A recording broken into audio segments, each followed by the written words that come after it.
देखो बच्चों, वारे हमदर्द ये पार्ट तीसरा हम देख रहे हैं। तो देखो, पहले पिछली वीडियो में हमने क्या देखा था कि एक आदमी जो लेखक के छाती पर सिर रख के रो रहा था और लेखक की पत्नी को लगा कि वो उनका कोई करीबी रिश्तेदार या फिर मित्र समझकर उसने क्या किया, टैक्सी वाले को पैसे दे दिए थे।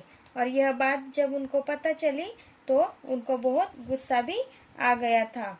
अब आगे देखो कि हमदर्दी जताने वालों में वे लोग जरूर आएंगे जिनकी हम सूरत भी नहीं देखना चाहते। यानी कि देखो, लेखक को बहुत सारे लोग उनको मिलने आए, उनमें से कुछ ऐसे भी आए कि उनकी सूरत लेखक कभी देखना नहीं चाहते थे। और वो कौन है, देखो आगे कि हमारे शहर में एक कवि है, श्री लपकानंद।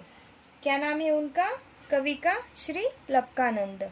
उनकी बेतुकी कविताओं से सारा शहर परेशान है। बेतुकी का मतलब जिसकी कोई तुक न हो, यानी कि उसका कोई मतलब भी नहीं निकलता है, ऐसी कविताएं। और वो कविताओं से सारा शहर क्या था, परेशान था। यानी कि वो इंसान जो है, वो जो कवि है, वो अच्छी कविताएं नहीं बना रहा था। मैं अक्सर उन्हें दूर से देखते ही भाग खड़ा होता। यानी कि लेखक उनको देखते ही दूर से ही निकल जाते थे। जानता हूँ जब भी मिलेंगे 10-20 कविताएं पिलाए बिना नहीं छोड़ेंगे। तो उनको पता है कि वो जबरदस्ती उनकी एक कविता के बजाय 10-20 कविताएं उनको सुनाकर ही जाएंगे। एक दिन बगल में झोला दबाए आ पहुंचे। तो देखो, झोला का मतलब है थैला, कि एक दिन वो लेखक से, यानी कि जब लेखक की टांग टूटी थी उस दिन एक दिन वो लेखक से मिलने आ गए और आते ही कहने लगे, मैं तो पिछले 4-5 दिनों से कवि सम्मेलन में अति व्यस्त था। व्यस्त था यानी वो उनका काम चल रहा था या फिर उनको समय मिल नहीं रहा था, उस काम में वो जुट गए थे और उनको लेखक को मिलने का वक्त नहीं मिला, ये उनको बताना है। सच कहता हूँ, कसम से मैं आपके बारे में ही सोचता रहा, रात भर मुझे नींद नहीं आई। यानी कि उन्होंने कहा कि जब मुझे पता चला कि आपकी टांग टूट गई तो मुझे नींद नहीं आई, मैं आपके बारे में ही सोचता रहा। रात को इस संदर्भ में यह कविता बनाई। तो देखो, उन्होंने कहा कि मैं सोचता ही रहा और मुझे एक कविता भी सूझ गई। यह कहकर झोले में से डायरी निकाली और लगे सुनाने।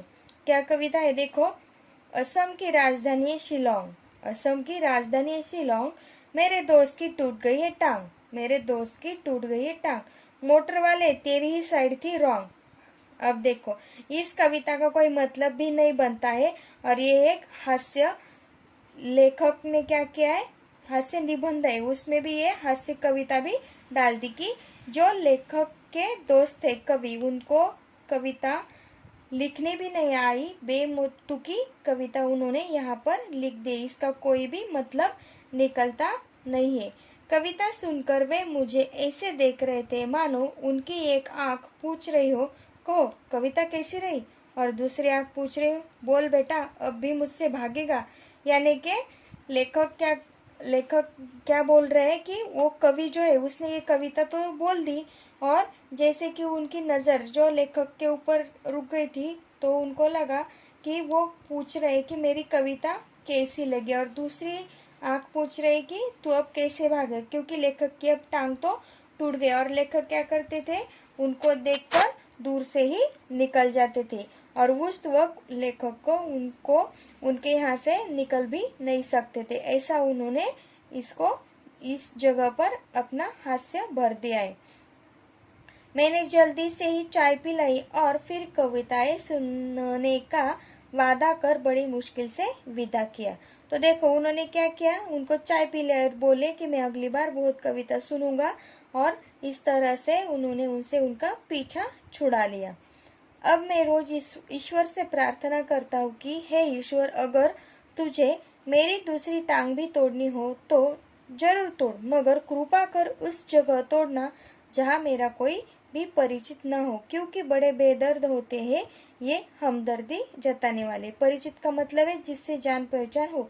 यानी कि लेखक क्या बोल रहे हैं कि ईश्वर से का अगर मेरी टांग तोड़नी तो दूसरी टांग भी तोड़ दो, लेकिन ऐसी जगह पर तोड़ना कि जहाँ कोई मुझे पहचान पहचानता ना हो, यानी कि कोई उनसे मिलने ना आए। देखो कि इस पाठ में आपने देखा है कि ये तो जो हमदर्दी जताने के लिए आते हैं वो सभी क्या है, लेखक को उन्होंने क्या किया, परेशान किया। पहले कौन आई, सोनाबाई आई, उसके बच्चे ने दवाई की शीशी तोड़ दी। फिर वो जो आदमी था वो तो उनको पहचानता भी नहीं था और उनकी आकर छाती पर रोने लग गया और उनके बदले टैक्सी के लिए पैसे भी उनके चले गए। और कवि ने आकर तो क्या कर दिया, कवि ने आकर तो अपनी कविता सुनाकर उनको और ज्यादा परेशान किया और ज्यादा तकलीफ दी। यानी कि टांग का टूटना, उसका दर्द वो एक तरफ रह गया, लेकिन बाकी की सारी परेशानियों से लेखक को जूझना पड़ा। इस वजह से लेखक क्या बोलते हैं कि बेदर्द होते हैं ये हमदर्दी जताने वाले। देखो ये हास्य लेख था, निबंध था, आपको समझ में आया होगा। तो इसके आधार पर भी अब इस परिचित के आधार पर मैं आपको प्रश्न भेजूंगी, उसके आप उत्तर लिख लेना। धन्यवाद।